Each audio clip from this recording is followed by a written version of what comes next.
Alright guys, welcome to my channel. This is Crypto Tyke, the inflation avoider. Now I'm going to be talking about what's gone on. At the time of recording this, it is Friday evening in the UK.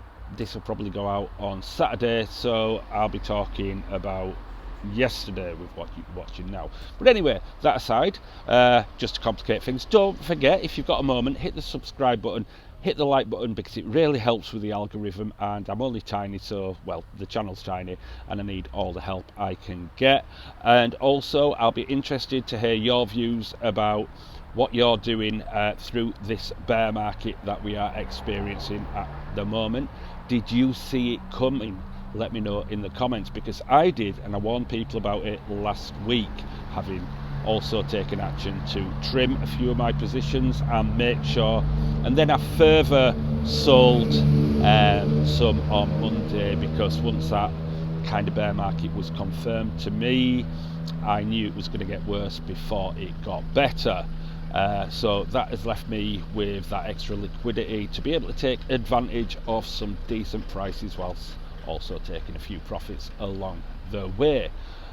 So what has happened? Well, like I said, September, and this is what I said last week, I says things were way too good to be true, and nothing is ever that simple as you buy crypto, prices skyrocket, you make millions, jobs are good, and get out, unless you've already got millions of pounds, and most of us aren't in that position. So obviously there's usually the people who have the most influence in the markets. They know psychology, and they understand psychological levels, where people are going to buy, where people are going to sell, and that is part of what my strong subject is, psychology. Also, looking at the history, we know that most Septembers have been quite bearish, and it hadn't happened. So when it was still on the up early September, I was growing more and more suspicious that there's a spanner coming in the works. There were also the long liquidations that were expected on Monday. They happened, and that caused the start of it. People thought it was just temporary. I wasn't sure, so that's when I decided to liquidate a few more positions. So like I said, just to sum up, I had said I saw this coming, and that's why when I was buying, as the price gets more and more stretched, the fewer buys I do, or at least the lighter they are. So I want to make sure that I've got, let's take Ethereum for example, although it's not exactly what I've done. The price is low, I'll buy big. As the price goes up and the closer it gets to highs, my fractions of what I'm buying in Ethereum get smaller and smaller and smaller. Now, I'm just a normal person, I ain't got infinite money, I can't just buy one Ethereum at the drop of the hat, so I'm like most other people in the market. So that is what I was doing as September was progressing. I knew that just to make sure, if I'm wrong and prices do go up, that I have got what I need, and I've got some in reserve. So what I'd have done was, if prices had gone up again, I'd have bought a fraction using the liquidity that I would want in reserve for when it dropped. So anyway, I digress. Long story short, where we're at. So here we are at a bear market. Prices have really dropped over the course of this week. Casper fared quite well actually, because of the smart contracts, which is really positive news for Casper holders, but it's still taking a hit as well, just like everything else. It's not going to break out and go to the moon just because smart contracts have been launched. It's still got work to do. Anyway, that aside, what is happening now, and what I think will happen over the coming weeks, is that this bear market will continue into next week. It will continue to the end of September. I did say in a previous video that the market has to convince you that you are about to lose everything before it pushes up. So it has to convince you, I've made a big fuck up, do I sell? And all your instincts are telling you, just cut my losses here, don't buy, cut your losses. All them alarms are going off, and only then, when people are convinced that that is what they should do, but I work the opposite way, when we get into fear and extreme fear, the more I buy. The more extreme the fear, the more I buy.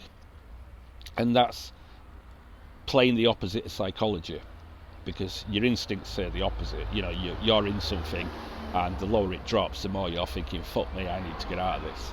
And that's when you're probably best buying more. And not financial advice, by the way. I am not a financial advisor. So, October. A lot of people already talking about Uptober. Now, not so fast. Sorry to be the prophet of doom all the time here. I am expecting, because this buyer market was a bit delayed and came mid-September, or late September, I am expecting that the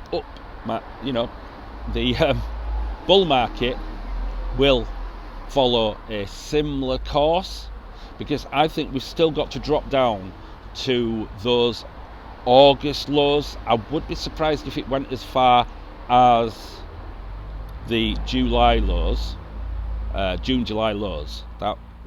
That would be quite scary for people if that happens. Is it possible? Somewhere in the region of that? Maybe. Because, like I've said, you've got to be convinced that it's not going to happen before it happens. The big shaking out the weak hands. It's not just a thing that we look at and people are going to go, oh yeah, I know what's going on here. If you're fine and you know what's going on here, the bottom hasn't come in yet. So, it's going to be where everybody's then doom and gloom, thinking, nah, this is it, ain't going to happen. And then back end, maybe mid-October, that's when we'll start seeing prices perhaps first going sideways for a little while, and then I would expect the prices to go up. Like I say, I ain't got a crystal ball or anything like that. I'm just looking at things from my point of view, and it's worked so far for me. It's kept me liquid, and luckily for me, the bulk of my new liquidity comes in a week or so. So I might be perfectly timed, because from a personal point of view, this has been a bad month for me, not in crypto, but as far as income goes. So I've not had as much liquidity as I'd have liked to have had, which has just been fortunate, although I would have saved a sizable proportion of that back just in case what's happening now is happening. So, to cut a long story short, this week has been quite a bumpy week for people. I don't know how you're feeling about it. Are you feeling it's very low? Are you feeling psychologically that shit yet? Let me know in the comments. Or are you like, no, I can live with this. I've still got a lot of profits there. Because that's the latter is how I feel. I'm like, I'm all right. I'm still in profit. Things are all right. I haven't been buying too much too high, so my average prices, I've still got quite a way to go before they turn red. But I've got a suspicion that they might just turn red before this bear market is done. So that is my little concern. So next week I'm expecting more of the same. Maybe it might go sideways for a little while before dropping again, lull people into a false sense of security that the bottom's in, and then boom, down again for the start of October, and then we start seeing things go on, hopefully to the next leg. So that's where we are at the weekend. Let me know how you're feeling. What do you think is going to happen? Do you disagree with me? Do you think that no, actually things are going to turn around next week, or at the very worst, the start of October, the beginning of October, we're going to see prices pumping? Let me know in the comments. As I've said before, take a moment to hit that like button as well, because a small channel like mine needs all the help it can get with the algorithm to get seen. And do subscribe if you're not already subscribed, and hit that little bell icon, because you'll be updated as soon as I do another video. Anyway, thanks very much for watching. Have yourself a great weekend, and I will catch you later, guys. Bye bye.